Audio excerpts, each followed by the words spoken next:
मैं कई दिनों से बेरोजगार था। एक एक रुपए की कीमत जैसे करोड़ों लग रही थी। इस उठापटक में था कि कहीं नौकरी लग जाए। आज एक इंटरव्यू था, पर दूसरे शहर जाने के लिए जेब में सिर्फ 10 रुपए थे। मुझे कम से कम 200 रुपयों की जरूरत थी। अपने इकलौते इंटरव्यू वाले कपड़े रात में धो, पड़ोसी की प्रेस मांग के तैयार कर पहन, अपने योग्यताओं की मोटी फाइल बगल में दबाकर 2 बिस्कुट खा के निकला।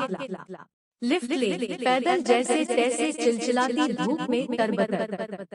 बस इस उम्मीद में स्टैंड पर पहुंचा कि शायद कोई पहचान वाला मिल जाए, जिससे सहायता लेकर इंटरव्यू के स्थान तक पहुंच सकूं। काफी देर खड़े रहने के बाद भी कोई नहीं दिखा। मन में घबराहट और मायूसी थी, क्या करूंगा, अब कैसे पहुंचूंगा। पास के मंदिर पर जा पहुंचा, दर्शन कर सीढ़ियों पर बैठा था। मेरे पास में ही एक फकीर बैठा था। उसके कटोरे में मेरी जेब और बैंक अकाउंट से भी ज्यादा पैसे पड़े थे। मेरी नजरें और हालात समझ के बोला, कुछ मदद चाहिए क्या। मैं बनाती मुस्कुराहट के साथ बोला, आप क्या मदद करोगे। चाहो तो मेरे पूरे पैसे रख लो। वो मुस्कुराता बोला। मैं चौंक गया। उसे कैसे पता मेरी जरूरत। मैंने कहा, क्यों, शायद आपको जरूरत है। वो गंभीरता से बोला, हाँ है तो, पर तुम्हारा क्या, तुम तो दिन भर मांग के कमाते हो। मैंने उसका पक्ष रखते हुए कहा। वो हंसता हुआ बोला, मैं नहीं मांगता साहब, लोग डाल जाते हैं मेरे कटोरे में, पुण्य कमाने के लिए। मैं तो फकीर हूँ, मुझे इनका कोई मोह नहीं। मुझे सिर्फ भूख लगती है, वो भी एक टाइम, और कुछ दवाइयाँ। बस मैं तो खुद ये सारे पैसे मंदिर की पेटी में डाल देता हूँ। वो सहज था कहते। मैंने हैरानी से पूछा, फिर यहाँ बैठे क्यों हो डॉट। जरूरतमंदों की मदद करने, कहते हुए वो मन मन मुस्कुरा रहा था। मैं उसका मुंह देखता रह गया।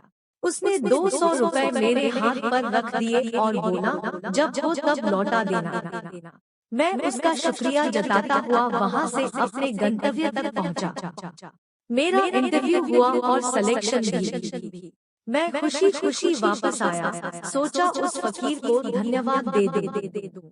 मैं मंदिर पहुंचा, बाहर सीढ़ियों पर भीड़ लगी थी। मैं घुस के अंदर पहुंचा, देखा वही फकीर मरा पड़ा था। मैं भौंचक्का रह गया। मैंने दूसरों से पूछा, यह कैसे हुआ।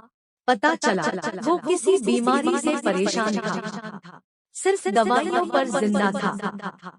आज उसके पास दवाइयाँ नहीं थी और न उन्हें खरीदने के पैसे। मैं अवाक सा उस फकीर को देख रहा था। अपनी दवाइयों के पैसे वो मुझे दे गया था। जिन पैसों से उसकी जिंदगी का दारोमदार था, उन पैसों से मेरी जिंदगी बना दी थी। भीड़ में से कोई बोला, अच्छा हुआ मर गया, ये भिखारी भी साले बोझ होते हैं, कोई काम के नहीं। मेरी आंखें डबडबा आई। वो भिखारी कहा था, वो तो मेरे लिए भगवान ही था, नेकी का फरिश्ता, मेरा भगवान। मित्रों, हम में से कोई नहीं जानता कि भगवान कौन है और कहाँ है। किसने देखा है भगवान को। बस इसी तरह मिल जाते हैं। दोस्तों, आपको ये स्टोरी कैसी लगी हमें कमेंट्स करके बता